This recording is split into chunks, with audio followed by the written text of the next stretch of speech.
사람마다 좋아하는 스포츠가 있죠? 어, 미국에서 가장 사람들이 좋아하는 스포츠, 3대 스포츠가 무엇이냐면, 우리는 잘 안 하는데, 미국 사람들은 풋볼, 미식축구라고 그러죠? 엄청 좋아해요. 제가 이렇게 가끔 보면 재미 하나도 없어. 무슨 재미가 있는지, 룰도 잘 모르겠고, 뭐 공 던지면 뭐 가지고 가서 상대편 끝에다가 이렇게 들어가면 뭐 20점, 또 뭐 골대 같은 데 차면 5점 뭐 이렇게 하더라고요. 근데 뭐 그렇게 재미는 없어 보여요. 두 번째 농구인데, 농구는 뭐 세계에서 미국이 제일 알아주죠. 유명한 사람도 많고, 그리고 굉장히 재밌습니다. 미국 농구를 보면 뭐 거의 예술이 예술 수준. 반면에 세 번째가 야구인데, 야구는 굉장히 이 미식 축구와 농구에 비해서 좀 정적이죠. 보면 뭐 다른 야수들은 전부 서 있고, 또 타자도 다른 사람들은 다 쉬고 있고 한 사람만 나가서 칩니다. 특별히 이 야구에서 투수의 비중은 굉장히 중요하죠. 왜냐하면 투수는 마운드에 올라가서 상대팀 타자들과 혼자 싸워야 됩니다. 나머지 선수들은, 야수들은 이제 자기 자리에서 공이 오면 잡아서 1루에 던지기만 하면 돼요. 그런데 투수는 볼 4개, 그리고 스트라이크 3개, 이걸 가지고 타자와 계속해서 3명이 죽을 때까지 싸워야 됩니다. 그 자리는 굉장히 고독한 자리죠. 잘할 때도 또 못할 때도 혼자 다 책임을 져야 됩니다.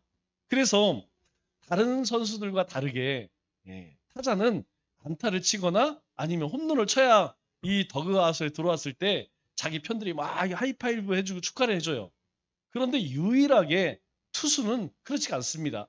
투수는 공을 던지고 더그아웃으로 들어오면 동료들이 격려해주고 힘내라고 위로의 말을 전합니다. 그래서 투수는 항상 자기 편에 들어오면 모든 선수들이 들어오면서 막 두들겨도 주고 뭐 이렇게 격려를 해줘요. 그럼에도 불구하고 투수는 스스로 모든 문제들을 자기 혼자 해결해 가야 합니다. 오늘 이 시대가 참 힘들고 어려워요. 여러분 왜 힘든지 아세요? 뭐 경제적으로 먹고 살기 힘들어서 어려운 것이 아니라는 거예요. 진짜 그리스도인들에게 힘든 것은 무엇이냐면 이것도 진리 같고 저것도 진리 같고 이 말도 맞는 것 같고 저 말도 맞는 것 같고, 차라리 정말 엄청난 핍박이 있으면 오직 주님만 바라봅니다. 정말 먹고 살기 힘들면 오직 주님에게만 매달리죠. 그런데 이 시대는 그렇지 않다는 거예요. 주님께 매달리지 않아도 어느 정도는 살 수 있어요. 뭐 큰 문제가 없어. 그냥저냥 살아가. 그러니까 점점점 어떤 주님에 대한 갈급함과 사모함이 자꾸 우리의 심령 가운데 사라지고 있다는 것이죠. 그럼에도 불구하고 우리는 싸워야 합니다. 이겨야 합니다. 견뎌내야 한다는 것이죠. 우리가 참고 인내하는 사람이 가져야 할 확신이 소망이죠. 소망을 바라보고 오늘을 견디는 사람은 결국 그 소망을 이루어냅니다. 반대로 견디지 못하는 사람은 소망이 우리 가운데 찾아온다 할지라도 그 소망을 잡을 수 없는 것이죠. 세상 사람들은 먹고 마시고 입는 것에 소망을 가지고 있습니다. 그것 때문에 고민하고 염려하고 그리고 인격을 팔아먹고 그렇게 한평생 살다가 끝이 나죠. 그러면 우리 그리스도인들의 소망과 꿈은 무엇입니까? 오늘 주님께서 33절에 이렇게 말씀하십니다. 너희는 먼저 그의 나라와 그의 의를 구하라. 이렇게 말씀하시죠. 결국 그리스도인들의 소망, 꿈은 무엇이냐? 그의 나라와 의라는 것이죠.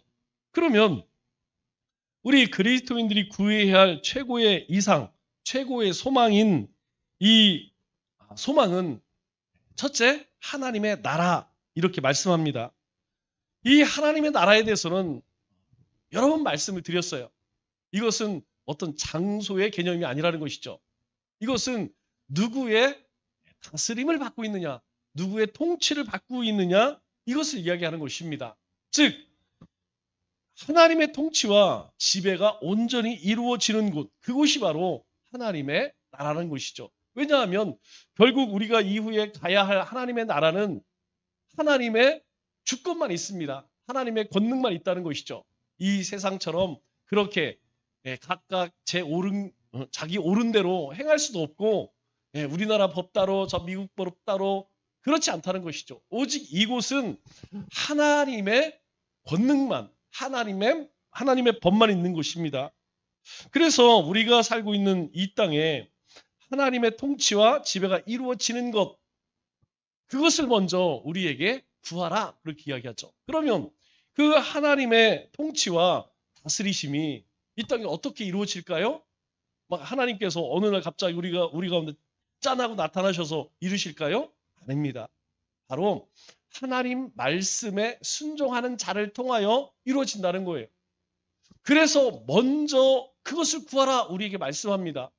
우리가 하나님 말씀에 순종하는 삶을 살아갈 때에 우리 안에 내 삶 속에 하나님의 나라가 임하는 것이죠. 이것이 가장 완벽한 이상적인 세계라는 것입니다. 또한 하나님의 나라는 전도와 선교와 아주 밀접한 관계를 가지고 있어요. 왜 그렇습니까? 하나님께서 우리를 부르셨습니다. 그거를 소명이라고 이야기하죠. 하나님이 우리의 생명을 부르셨다. 그리고 우리가 그 하나님의 은혜와 말씀 안에 살아갈 때 하나님은 우리에게 무엇을 향해 나가도록, 무엇을 위해 살게 하셨느냐? 바로 사명을 우리에게 위해서 살게 하셨어요. 그러면 그 사명은 무엇이냐? 이 하나님의 나라를 이루는 것, 여기에 초점이 있다는 것이죠. 그러면 그 하나님의 나라를 이루기 위해서 우리가 해야 할 두 가지가 있습니다. 첫째는 우리가 거룩하게 사는 것이죠. 두 번째로는 바로 우리를 통해서 예수 그리스도를 증거하는 것입니다. 그럴 때 하나님의 나라가 이 땅 가운데 이루어진다는 것입니다. 하나님의 나라는 이 세상처럼 먹고 마시고 출세하고 화려한 그런 삶을 의미하는 것이 아니라는 것입니다. 하나님의 나라는 의를 사모하고 평화를 사모하고 기쁨을 사모하는 것, 이것이 하나님의 나라를 추구하는, 사모하는 그런 삶이라는 것이죠. 그래서 우리 로마서 4장 17절 말씀을 보면 우리에게 이렇게 말씀합니다. 하나님의 나라는 먹는 것과 마시는 것, 이 세상 나라 같은 그런 것이 아니라는 것입니다. 오직 성령 안에서 하나님 영 안에 있는 의와 평강과 희락을 누리는 것, 이렇게 말씀하고 있죠. 즉 하나님이 나를 다스리면, 내가 하나님 말씀에 순종해 살면 우리의 삶에 저절로 드러나는 것이 무엇이냐면 하나님의 의와 하나님이 주시는 평강과 바로 희락이라고 우리에게 말씀하고 있죠. 그러면 중요한 것은 무엇이냐? 오늘 내 삶 속에는 나는 어떤 삶을 사느냐 하는 것이죠. 앞서서 우리 지난주에 나눴던 것처럼 먹고 마시고 입는 것, 이 먹고 사는 문제, 그것을 바라보고 살고 있느냐, 아니면 나는 매일매일 우리 주님을 닮아가기 위해서 그 주님의 다스림 가운데 살기 위해서 살고 있느냐, 이것은 내 중심에 무엇이 있느냐를 보면 알아요.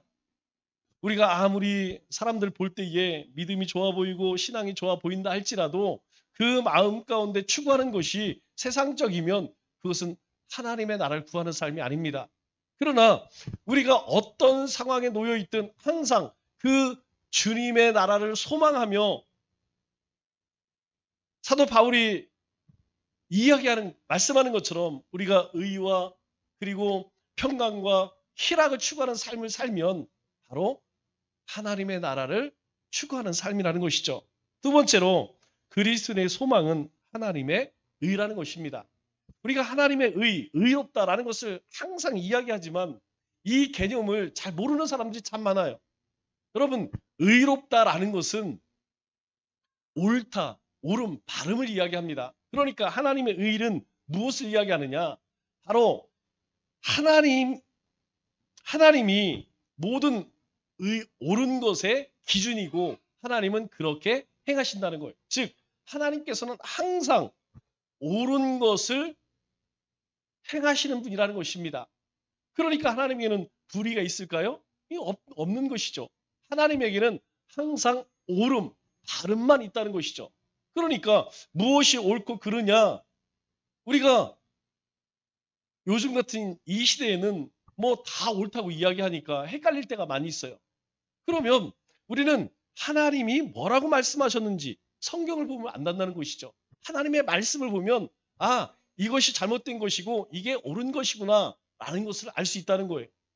그래서 우리에게 이 하나님의 의를 구하라는 것입니다. 다 옳다고 이야기하니까, 다 바르다고 이야기하니까 하나님은 과연 무엇이 옳다고 말씀하시는지 그 하나님의 말씀을 보면 안다는 것이죠.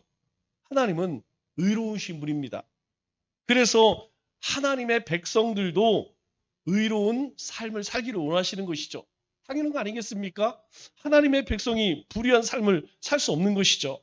그래서 의라는 것은 하나님의 통치와 지배가 이루어진 하나님의 나라의 가장 기본적인 질서를 의미합니다. 우리가 하나님의 다스림을 받으면 당연히 우리의 삶에는 의가 나타나겠죠. 올바름이 나타나겠죠. 우리 가운데 뭔가 어그러지고 잘못된 것이 나타나지 않겠죠. 그래서 하나님의 백성 삶의 원리와 법이 무엇이냐면 바로 이 하나님의 의라는 것이죠. 이 하나님의 의를 알기 위해서는 뭘 알아야 합니까? 하나님의 말씀을 알아야 합니다. 하나님은 우리에게 뭐라고 말씀하셨는지 그 말씀을 통하여서 하나님의 뜻을 우리는 알 수 있다는 것이죠. 그래서 너희가 이 땅 가운데 살 때 먹고 살기 위해서 그거에 너무 그것 때문에 거기에 함몰되어 살지 말라는 것입니다. 먼저 하나님의 나라와 의를 구하라는 것이죠. 그러면 하나님께서 너희가 그렇게 발버둥 치며 너희가 그렇게 원하는 것을 하나님께서 주시겠다는 것이죠. 그래서 예수님께서 산상설교 때에 뭐라고 말씀하세요? 우리 마태복음 5장 6절 말씀을 보면 의에 줄이고 목마른 자, 내가 어떻게 하면 오늘도 올바르게 살 수 있을까? 내가 오늘도 가정에서 어떻게 올바르게 살 수 있을까? 우리 자녀들에게 또 내가 직장 가운데에서 또 이 시대에 내가 어떻게 하면 올바로 행할 수 있을까? 이렇게 줄이고 목마른 자는 그것을 간절히 바라는 자들은 복이 있다는 거예요. 하나님께서 그들의 삶을 채워주신다는 겁니다. 배부를 것이며 하나님께서 그 마음 가운데에 필요로 하는 것들을 하나님이 채워주신다 이렇게 말씀합니다. 또 20절에는 뭐라고 말씀하셨죠? 우리가 잘 알고 있죠. 너희 의가 너희의 그 올바름이 아니 저 서기관과 바리새인보다 나아야 되지 않겠느냐.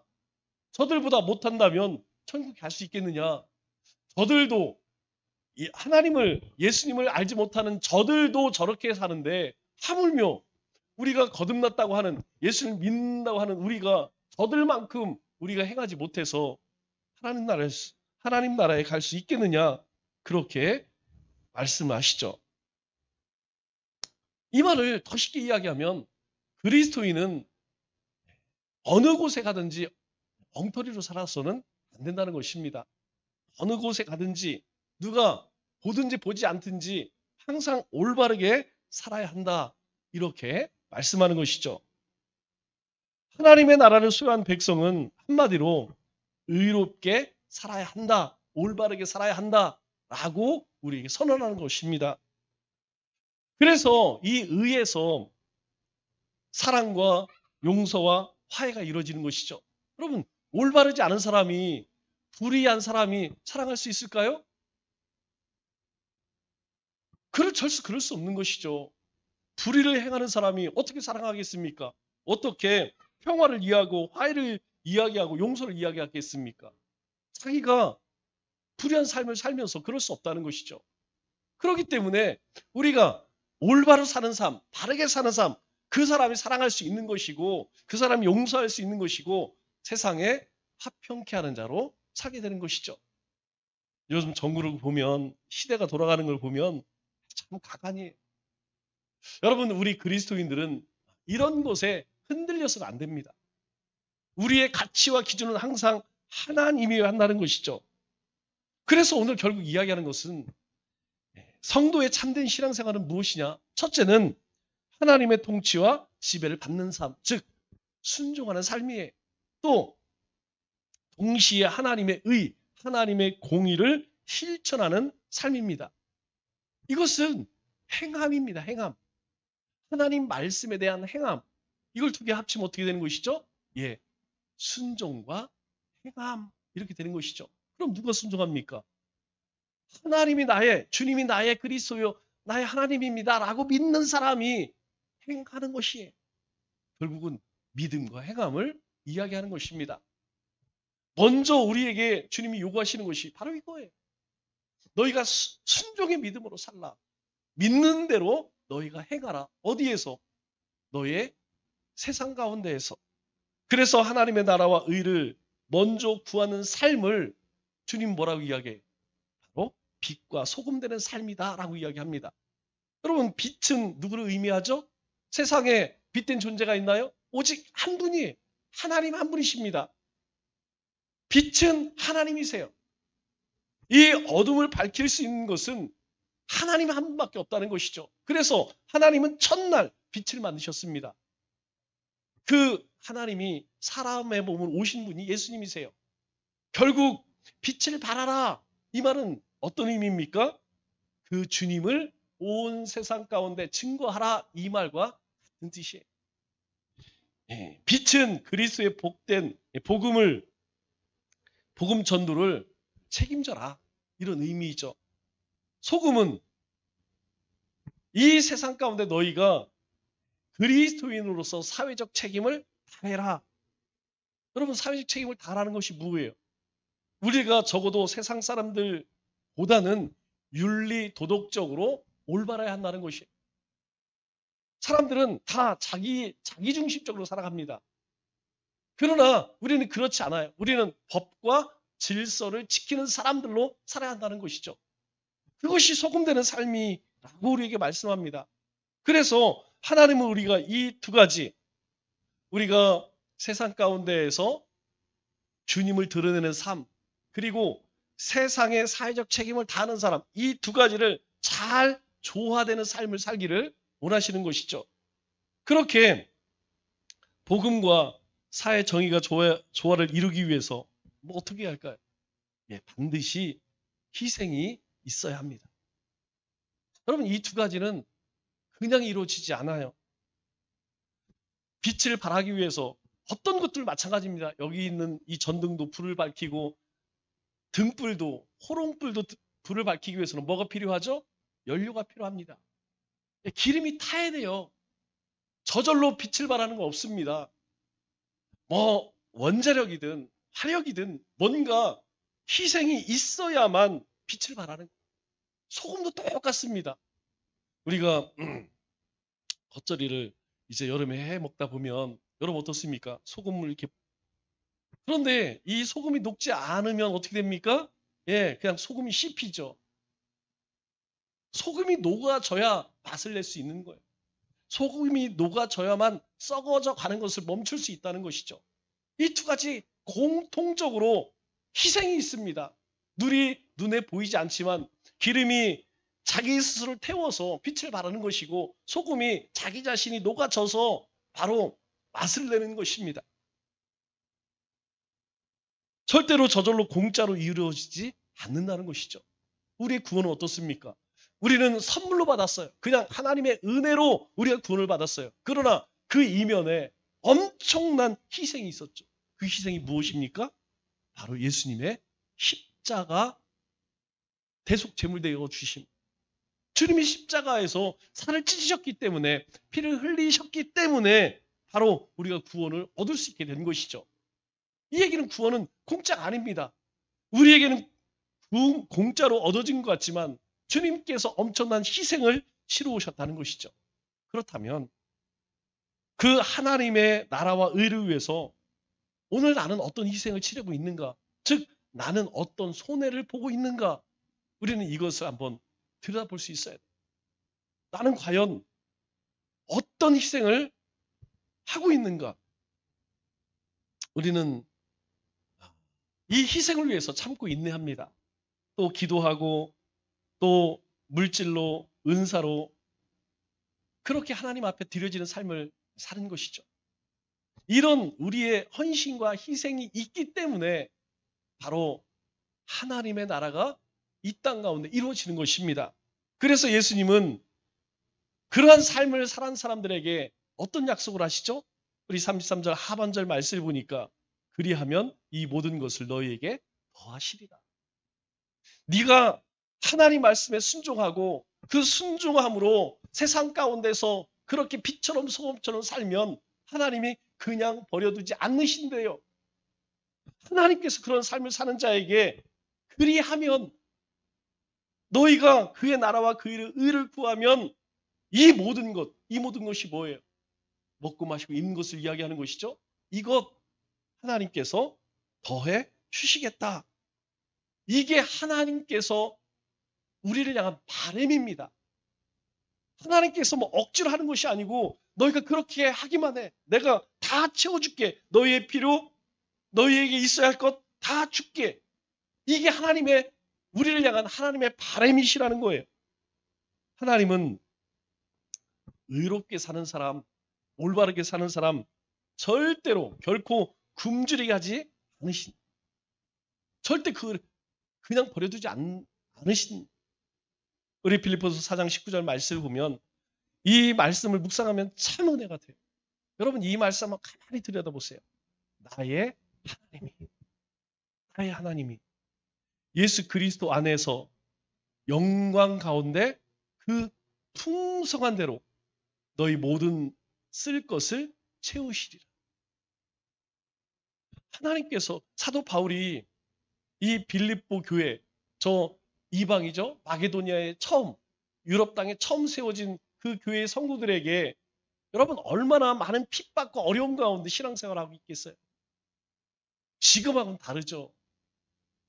교회 간다고 하면 교회가 세워질 수 없죠.